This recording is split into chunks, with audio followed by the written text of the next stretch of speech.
oath of office. And we're taking a pulse across the country to find out what's going on. There's been a bit of controversy in terms of the budgets allocated for the inauguration ceremony. Let's start right off here in Nairobi, where the event is happening at the KICC, where Johnson Sakaja and James Muchiri are expected to take oath of office. And joining us now is Safin Achieng from the KICC. Safin, good morning. It's good to see you. What's the latest update from where you are? I see there's a lot of activity behind you. When is this scheduled to begin? Indeed, we are coming to you live. Good morning, Trevor. And we are coming to you live from the Kenyatta International Convention Center. This is going to be the venue for the swearing-in ceremony of the Nairobi County Governor-elect Johnson Sakaja and his deputy, James Muchiri, promising to be a colorful event if the setup here is anything to go by.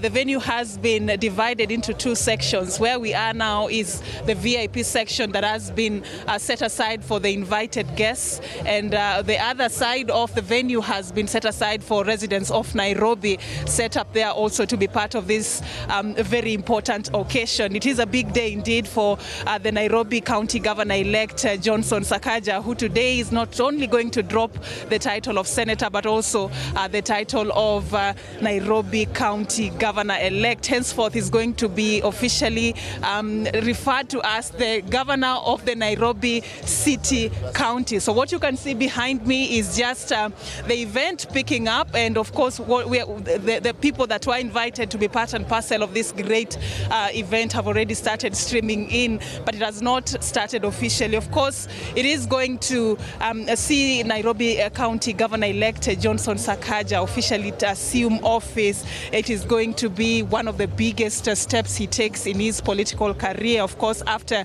a very tight campaign period that saw him emerge victorious in the just concluded 2022 Nairobi County gubernatorial race, where he garnered about 699,392 votes against his close competitor Polycarp Igathe, who got 576,516 votes. But Trevor, you know, it's one thing to win an election, but it's totally another to be able to have the legal powers to exercise your mandate in that particular elective seat. So what needs to be done is following the due process, and this is what is happening here today, something that has been organized by a special committee known as the Assumption of the Office of the Governor Committee that was established under the Assumption of the Office of the Governor Act of 2019.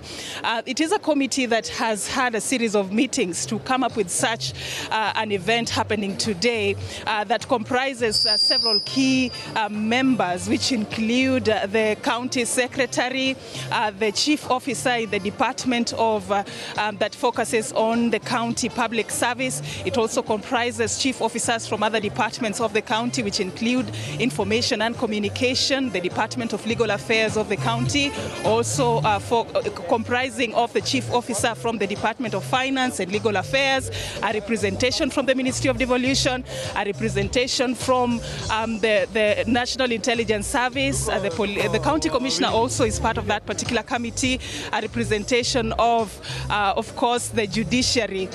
They've been meeting just to organize what is happening right now. And of course, before this particular day, they have actually been briefing the senator on the ongoings at the county assembly, and of course also providing him with the necessary securities.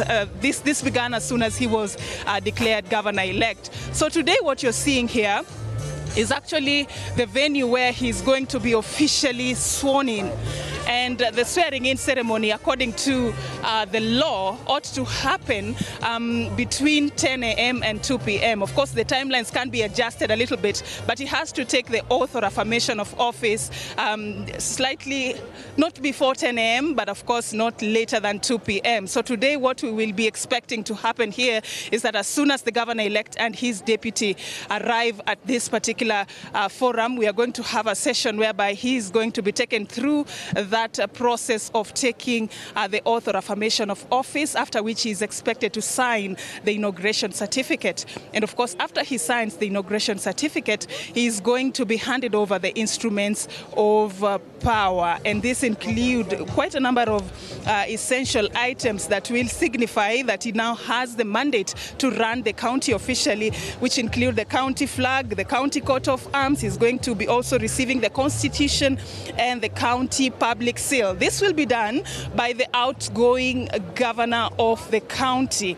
And of course, in this case, it's Anne Kananu. She's going to hand over these instruments of power to the Nairobi City County Governor-elect Johnson Sakaja. Of course, she had indicated earlier that she's going to do this willingly and without any problem. So we're expecting her also to be arriving any time from now, among other dignitaries who are going to be, be part of this particular great occasion. Of course, one thing that stands out, Trevor, is that even in the event that the outgoing governor does not hand over these instruments of power, it does not in any way invalidate the assumption of the office of the governor by the governor-elect. But in instances also where the governor-elect is retaining his office, like he's been elected for a second term in office, of course, the handing over ceremony of the instruments of power can actually be skipped in that particular special case. So this is what we're expecting right now. Of course, we'll be coming back and forth to you just to update you as the events continue to pick up. But you can see there among the invited guests sitting at the VIP section of this great venue. The other side of the venue, of course, residents of Nairobi, part of the over 4 million residents of Nairobi who turned out and voted. Those who voted for and even those who did not vote for Governor-elect Johnson Sakaja will also be allowed to be part of this particular function. But of course, he has a full in-tray in his, as he takes over the county government, of course, just to return the glow of the city that has been dimmed by quite a number of challenges, including insecurity, unemployment, and of course also matters to do with corruption at the city hall, and of course many other issues that residents of Nairobi hope that he can be able to do for them. We'll be coming back to you, Trevor, just to give you more details about this great event as it takes shape. But for now, I just want to hand it over back to you for the continuing of the rest of the programming. Safin Achieng there speaking to us live from KICC, where Johnson Sakaja is expected to be the fourth governor that is coming after Evans Kidero, Mike Sonko, Anne Kananu, and the NMS that is just moving out after Johnson comes in. Thanks, Safin. Let's cross over from Safin, head straight to Uasin Gishu, where John Wanyama is standing by at the Eldoret Sports Club. John, good morning. It's good to see you. Yours is an interesting county because now the previous governor is now the senator-elect. How is that playing out there? Check. Yeah, Trevor, clearly, as you have said, Uasin Gishu County is one of the most interesting county because of the outgoing governor is now the senator-elect, Senator Jackson Mandago, who is the outgoing. The self-made politician and a no-nonsense governor is now expected to usher in today the new governor as he will be handing over the instruments of power to one Jonathan B. alias Court Moja. This guy, Jonathan B., is 54 years old, and Trevor, they are saying if Jonathan B. has made it to be a governor, then anyone in this country, you should not give up on your dreams, because this guy has been in a political arena for almost 20 years, just trying to secure a political seat without any success. But he has said that whenever God has planned and you don't give up on your dreams, then everything is possible in your life. Jonathan B. will be expected here in a few minutes. As we have seen already, those who are supposed to be in this ceremony ready here, everything has been planned, and we have been informed that Honorable Mr. Justice Professor Joel M. Ngugi from all the way Nakuru High Court is the one who will be overseeing this ceremony and who will be swearing him in. Uasin Gishu County is an interesting county, knowing that this is the city of champions, and Jonathan B., as he walks in this office, he knows that there is a lot that is awaiting him to do. And some of the issues is that you remember the county of Uasin Gishu being the city of champions. He will be doing something maybe to do with the athletics, because this county, so far, it doesn't have any facility that athletes, despite the fact that it's producing high world champions, they don't have a field where they can go and train. remember, he won this seat with 214,000 votes in the last election. There is where he was declared the winner. And remember, he was with the competitor whom the difference votes between him and the competitor Zedekiah Buzeki was around 100,000. And Trevor, without mentioning, or I can't go without mentioning this, that Uasin Gishu County is made of a population of 1.2 million Kenyans, and of whom many are students from various universities. You can't go without mentioning Moi University, University of Eldoret Polytechnic, Mount Kenya University, and also we have it has been rated as the most fastest growing town, especially Eldoret town is the 5th, which has been mentioned as the fastest growing town in this particular region. You can't go without mentioning that this town, especially Eldoret in Uasin Gishu County, also has the 2nd largest hospital around here that in the country, that is Moi Teaching and Referral Hospital, amongst others, plus Eldoret International Airport, without forgetting the Uganda Highway. This is the road that is joining several countries and is cutting across Uasin Gishu County. Without wasting time, I'm privileged to have this guy here who will be asking God maybe to hold rains, not to come quickly or faster today, who will be asking God and pray. Sheikh Abubakar Bini, habari ya asubuhi siku hii ya leo. Muhimu ilioje historia ikiandikwa siku hii ya leo katika kaunti ya Uasin Gishu? Siku ya leo ni siku ya muhimu sana kuja kumwapisha, kwa sababu ni siku ambayo atashika Biblia na ape na atekeleze yale ambayo kwamba aliyowaahidi wananchi. Wasia wangu ni mmoja tu, kumweleza gavana wetu Bwana Chalilim, ni kwa kuwa pale alipofikisha mwenzako, wewe songeza mbele. Wanasiasa wengi wanakuwa na shida moja, ile miradi imeanzishwa na wengine, yeye anaanzisha yake, ile inakufa. Serikali ni mfumo, na kama ni mfumo uendelee pale mahala ilipofikia. Kwa hivyo afanye kazi kwa bidii. La pili, namweleza Bwana Chalilim asione sherehe kubwa, tumehudhuria kwa wingi kuja kumpa baraka akafikiria ni raha. Ni mzigo mzito ambao ameubeba kuwatumikia wakazi wa Uasin Gishu, na autekeleze mzigo huu, asiuangushe chini, aufikishe mahala ambapo kwamba inatakana aufikishe. Thank you. Trevor, just a second, I'm being told there by my director that I should hand over back to the studio. In a second, just this guy or today's event. Your name? My name is Pethuel Kimutai Lakat. I'm a friend to Chalilim from when he was young. I'm really happy today that he is inaugurated to the governor of Uasin Gishu. We have come a long way. I know Chalilim when he was working with Moi University as a motivational speaker. He motivated many students to go to university. And he is really a leader, and we are looking forward for many things to do in Uasin Gishu County. Thank you so much. Trevor, many will be said, and the day is still very young today. And as you have heard from some of those who have sampled their opinions, they are saying, despite today being a big day for this one governor-elect Koti Moja, it's a big day for him, but he is aware that there is a lot of work ahead of him. He needs to be aware that residents are waiting for. Remember, Uasin Gishu County is a cosmopolitan county, and also residents recently, they said they are expecting that this government will be inclusive, and something the governor also had promised earlier. We will be coming to you, Trevor, in our other subsequent bulletins, just to tell you and to keep you posted what is really happening in Uasin Gishu. But Trevor, before I go, a lady here was asking, is Trevor still independent or he has someone? Back to you, Trevor. John Wanyama, thank you so much for that comprehensive update. And I see Koti Moja is being sworn in, huko na koti mbili. Hiyo maneno mengine tunaongea nyuma ya tent. Let's cross over from Eldoret and go straight to Kitale. We are Collins Shitiabai standing by with the latest. Collins, good morning. It's good to see you again. What's the latest from where you are? Is the plan underway? Is everything ready? Good morning, Trevor. Plans are underway here in Trans Nzoia County. Remember, 45 governors will be sworn in today to take oath of office, starting another 5 years of devolution. Remember, we've had 10 years of devolution. And joining me is Cabinet Secretary for Devolution. You've been Cabinet Secretary for Devolution for the last 5 years. Give us reflection of devolution for the last 5 years. I would say not 5, the last 10 years, devolution is working in Kenya.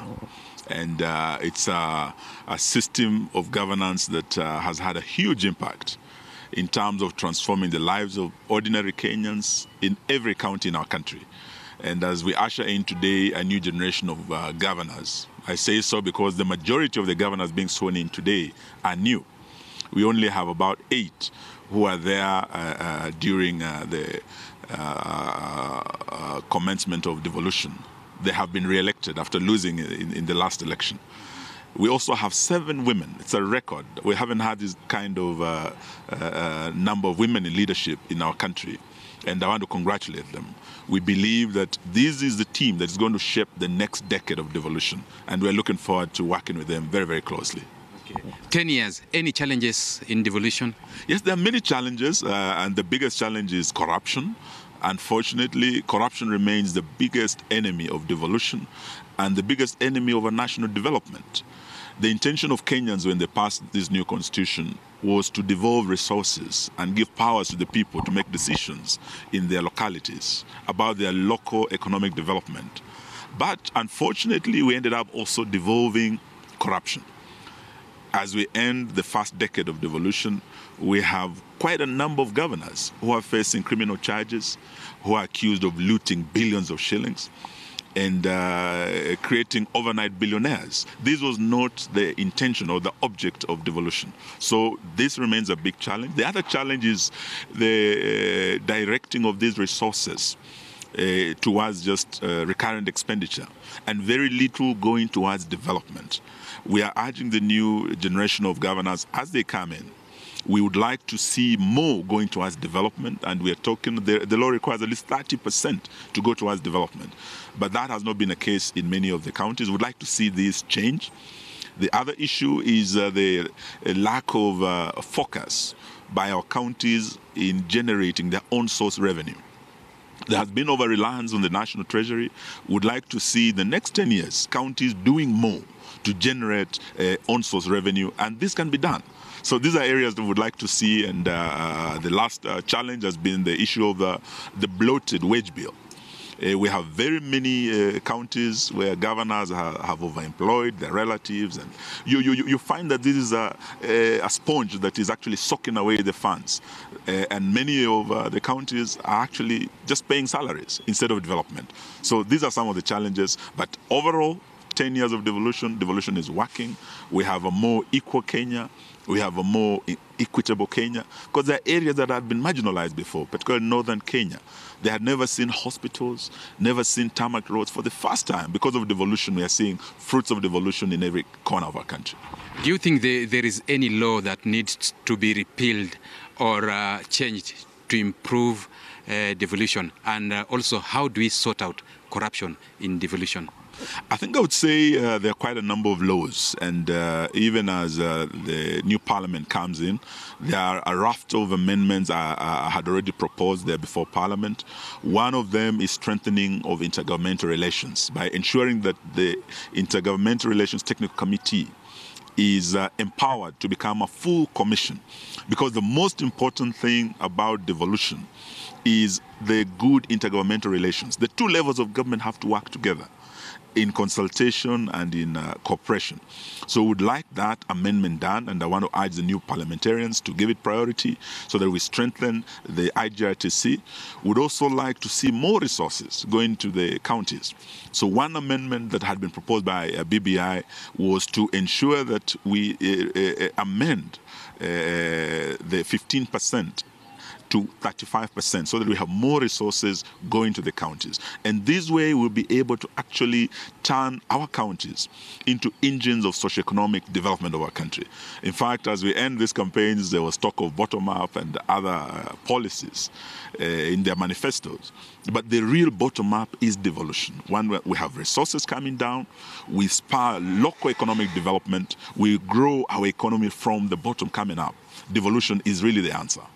Yes. How do we sort out corruption in devolution?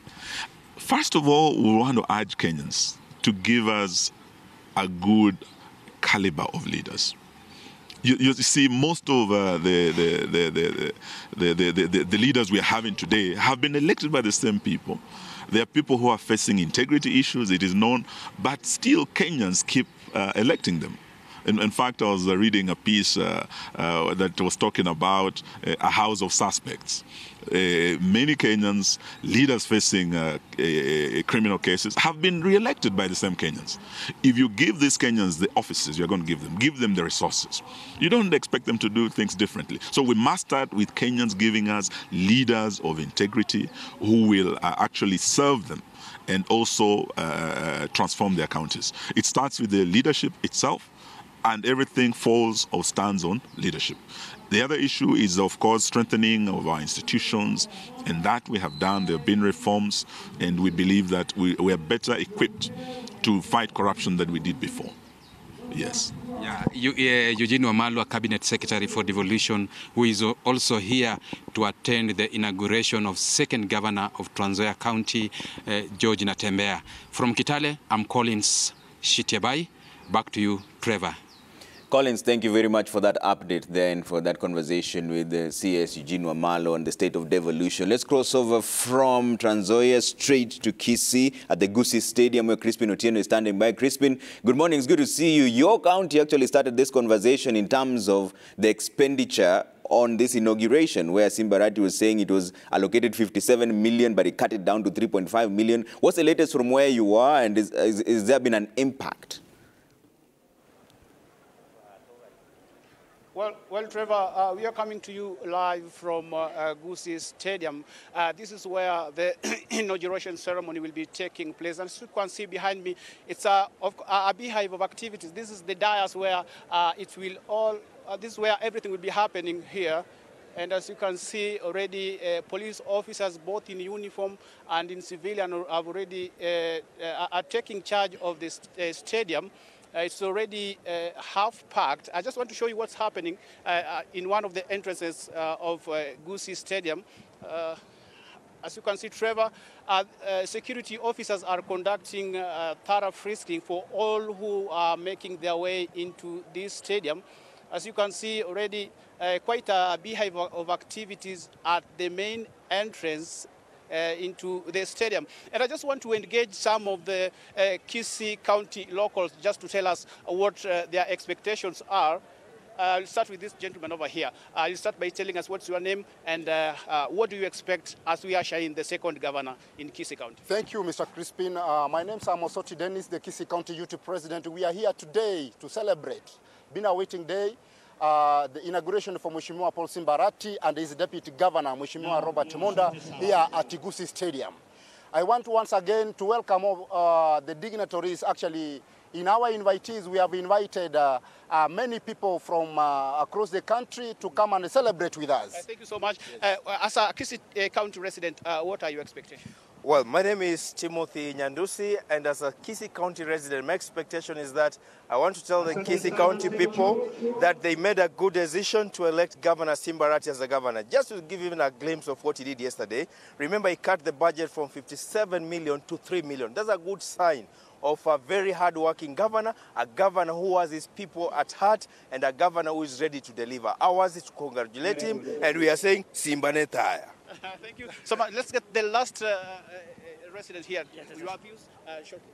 My name is Dennis Omoke from Bonjari constituency. My view is today for the people of Kisii County, it's the beginning of a new beginning that we want to begin with Governor Simba Paul Arati, and we expect that is going to give us the fruits of devolution that we have not felt for the last 10 years. Having been following him through the campaigns, He is one man who's determined to bring development to the people as opposed to what has been happening. We are praying for him and we are going to stand with him as he begins his term in office today. Thank you so much. Okay, we can also have this gentleman over here. You vied as an MP in this particular town. And can you tell us, now that we are ushering the second governor of Kisii County, what are some of the areas you would wish Simba Arati to tackle as he enters? I know very well Mr. Arati, our Excellency Governor, is ready to work with the stakeholders in developing the county. One area that is really working on is the health systems. We want to make sure that our healthcare is working. Education, our people need to have education, our schools development, our roads, they need to be empowered, developed also. So I want to encourage our people out there, let us support our incoming governor, give him the full support he needs and make sure that he wins the next win and bring change in Kisii Central and Kisii County.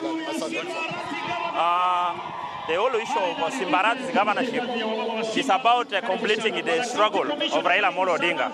So in Simba Arati, the liberation of Raila Amolo Odinga started way in the 1970s and 80s. Simba Arati's governorship is not about Kisii County. It is about completing the struggle that Raila Odinga started. The liberation struggle started a long time ago. In between here, it has had various hiccups. When we have leaders like Arati, Simba Arati, leaders like Fred Matiang'i, they will complete the liberation struggle of Honorable Raila Amolo Odinga. That's my view. Thank you so much. Well, Trevor, that's a glimpse of what is happening right here at Gusii Stadium.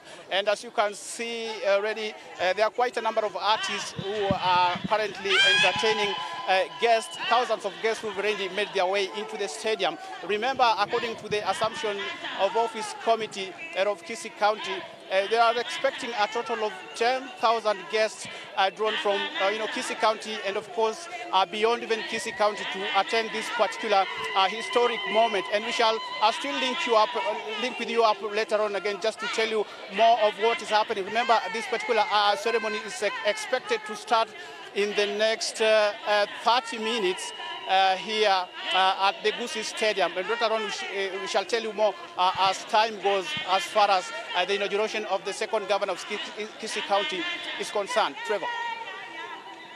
So your county started this conversation around the budget cuts. Has there been an impact of the budget cuts, and how have the people received that information of the purported spending that was at 57 million, now cut to 3.5 million? How have the people received it, and has there been an impact on the budget cuts?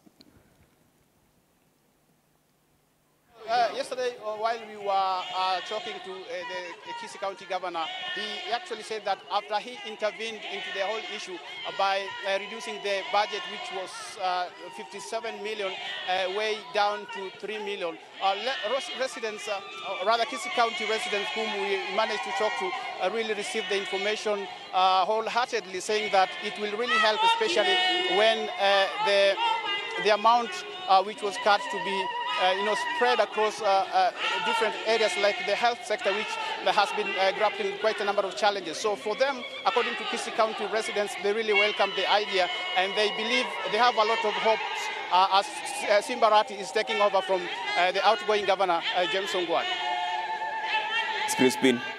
Crispin Otieno there speaking to us live from Kisii. That's a Gusii Stadium where there's a lot going on in terms of the preparations. It's all across the 45 counties except Kakamega and Mombasa, where the postponed election is happening on Monday. There are quite a number of people taking the oath of office, and I'll bring your attention to my screen on this other side just to see a sample of them. Governors who are taking the oath of office today, starting from the farthest corner there.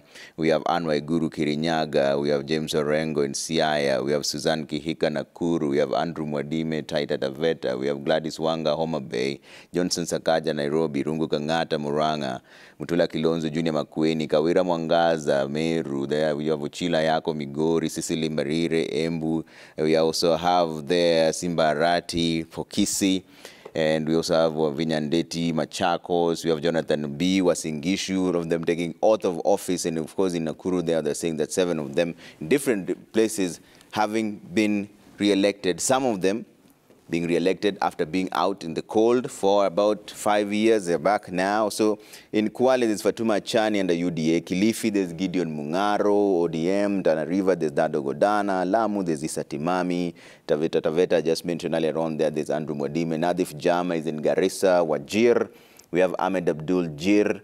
and ODM. Mandera, there's Mohamed Khalef, UDM. Marsabit is Mahmoud Ali. Isiolo, Abdi Hassan Guyo, Jubilee. Meru, Kawira Mwangaza, as you're seeing there on your screen. Independent candidate, Tarakaniti, there's Mudomi Njuki, UDA. Embu, the Cecily Mbarire, who you're also seeing on your screen there. Kitui, Julius Malombe is there, WDM. Wavinya Ndeti, Machakos. Makueni, Mutula Kilonzo. Nyandarua, Kiari, B. Moses. Nyeri, Mutai, Kahiga.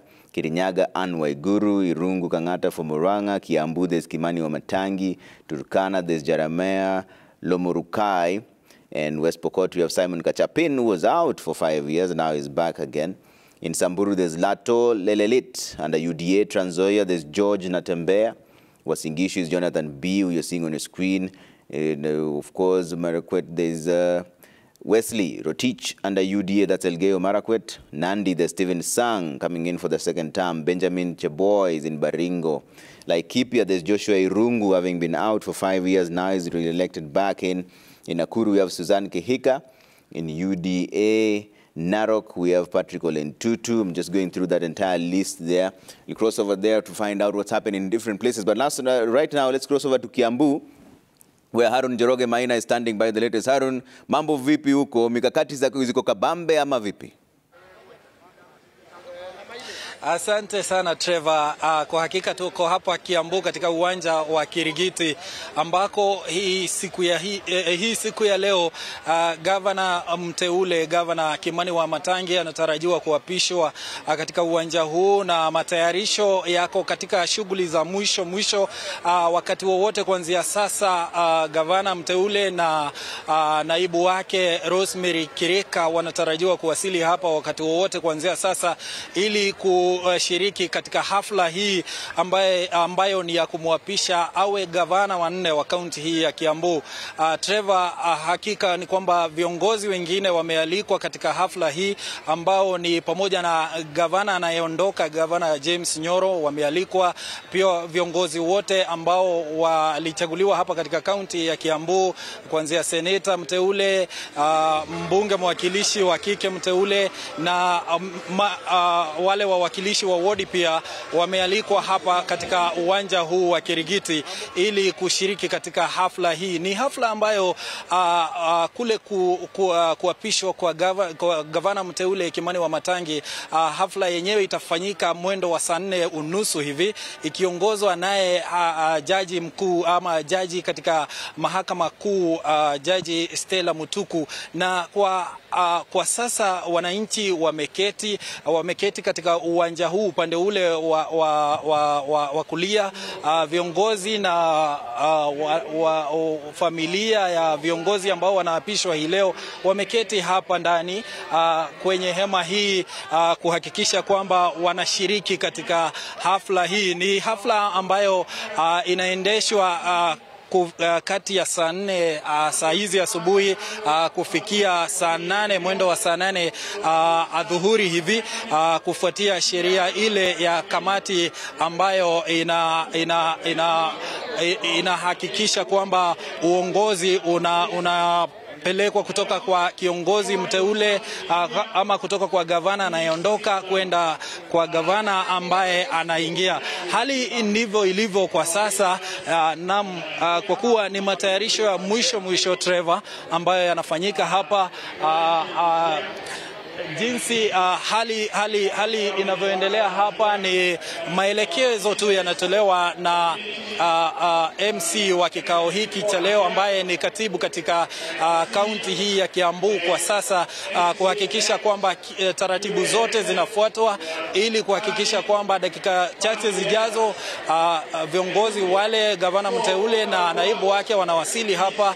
Kumbuka gavana huyu Kimani Matangi Trevor amekuwa seneta wa kaunti hii ya Kiambu kwa miaka 10 na ndiye seneta pekee katika kaunti hizi za Mount Kenya ambaye amekuwa seneta kwa miaka hiyo 10 mfululizo, hatamu hizo 2, na hivi leo anapanda cheo kuwa gavana wa kaunti hii baada ya kuchaguliwa na kura zaidi ya 348,000. Hali ndivyo ilivyo Trevor, na kwa hakika tutaendelea kupasha jinsi mambo yatakuwa yakiendelea kufanyika hapa katika uga huu wa Kirigiti hapa kaunti ya Kiambu. Trevor, asante sana Harun Njoroge Maina ukiwa Kiambu. Hapo hivyo naona kama maendeleo yanaendelea hapo hivyo, mpango za kuwapisha Kimani Wamatangi inaendelea.